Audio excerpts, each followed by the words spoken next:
اعوذ باللہ من الشیطان الرجیم بسم اللہ الرحمن الرحیم۔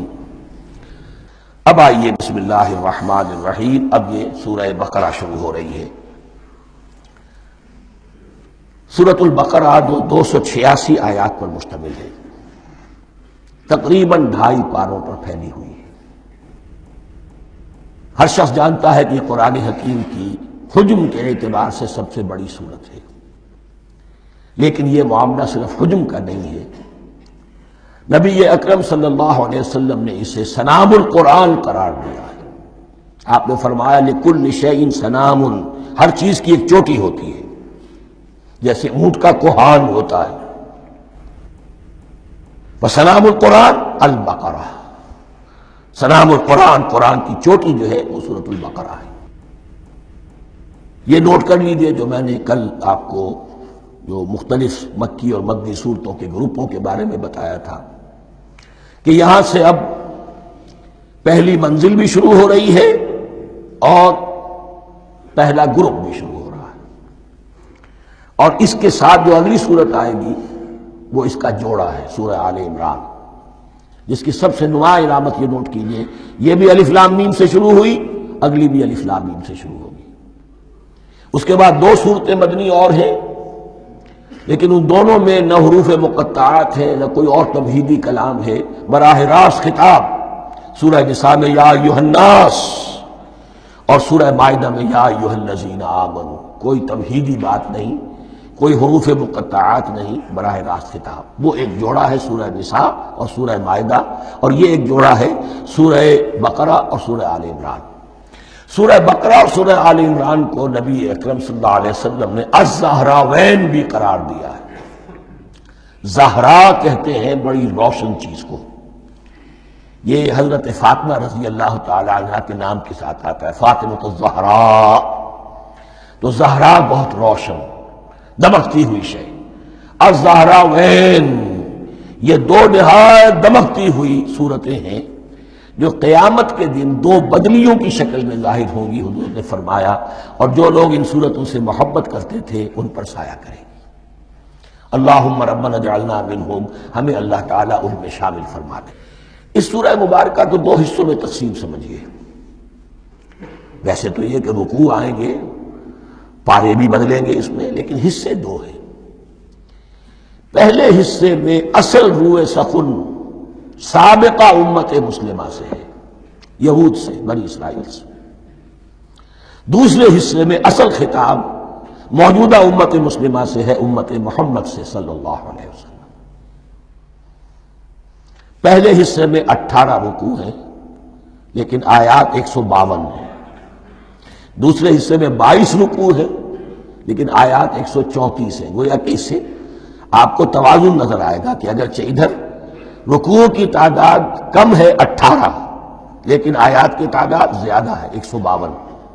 دوسرے حصے میں رکوعوں کی تعداد زیادہ ہے 22، لیکن آیات کی تعداد 134۔ اسی لیے اس کا ایک نام میں نے تجویز کیا ہے، وہ اس لیے تاکہ کچھ حقائق آپ کے ذہنوں میں ان ناموں کے حوالے سے بھی انشاءاللہ محفوظ ہو جائیں گے۔ سورۃ الامتین، 2 امتوں کی سورت، اس لیے کہ تقریباً نصف اس کی ساری بحث جو ہے، مرکزی بحث، وہ سابقہ امت مسلمہ بنی اسرائیل، اور دوسرا نصف اس میں سارا خطاب وہ ہے موجودہ امت مسلمہ یعنی امت محمد صلی اللہ علیہ وسلم۔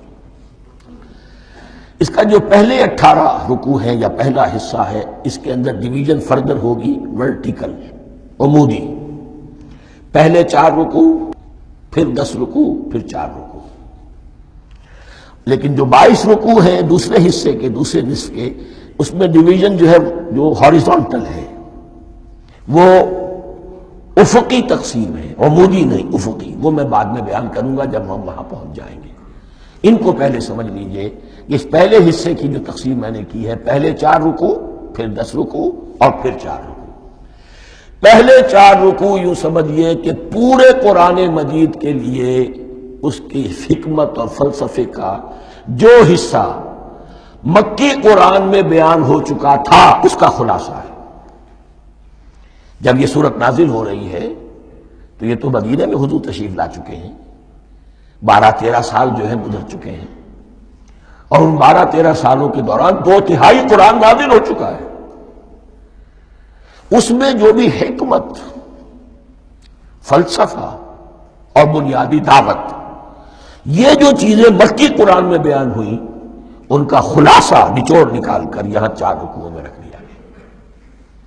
اگرچہ ان میں بھی جب گہرائی میں آپ دیکھیں گے تو روح سخن جو ہے وہ بنی اسرائیل کی طرف ہے، وہ میں بعد میں عرض کروں گا، لیکن اضافی طور پر یہ سمجھ لیجئے کہ پورے مکی قرآن کے حکمت اور پیغام کا خلاصہ ان 4 رکوعوں میں۔ پھر 10 رکوع ہیں جن میں براہ راست خطاب ہے سابقہ امت مسلمہ، یا بنی اسرائیل۔ اس کے بھی 2 حصے ہیں۔ پہلے ایک رکوع میں دعوت ہے، بڑا انداز اس کا بڑا پیارا ہے، اس میں دعوت ہے، ایمان لاؤ محمد پر صلی اللہ علیہ وسلم۔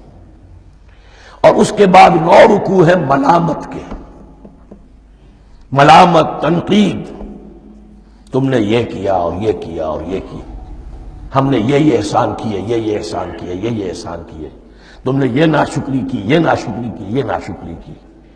اور اس سب کا نتیجہ آخری 4 رکوعوں میں ہے کہ اب تمہیں اس منصب سے معزول کیا جا رہا ہے جس پر تم 2000 برس تک فائز رہے ہو، اور تمہیں ہٹا کر اب ایک نئی امت محمد کی شکل میں جو وجود میں آ چکی ہے صلی اللہ علیہ وسلم، اسے اس پر فائز کیا جا رہا ہے۔ اور اس کی علامت کے طور پر اسے میں کہا کرتا ہوں کورونیشن، تاج پوشی۔ ایک امت معزول، دوسری امت اس کا نصب ہو رہا ہے، اس کی تاج پوشی کے لیے سمبل، علامت کیا ہے؟ قبلہ تحویل۔ وہ قبلہ یروشلم، سابقہ امت کا قبلہ اب ادھر رخ نہیں ہوگا، اب اہل توحید کا قبلہ یہ مکے کی طرف ہوگا، بیت اللہ کی طرف ہوگا۔ تو تحویل قبلہ کا مضمون ہے جو ان 4 رکوعوں میں آتا ہے۔ تو یہ میں نے تھوڑی سی تمہید جو ہے آپ کے سامنے رکھ دی ہے۔ اب بسم اللہ کیجئے۔ صدق اللہ العظیم۔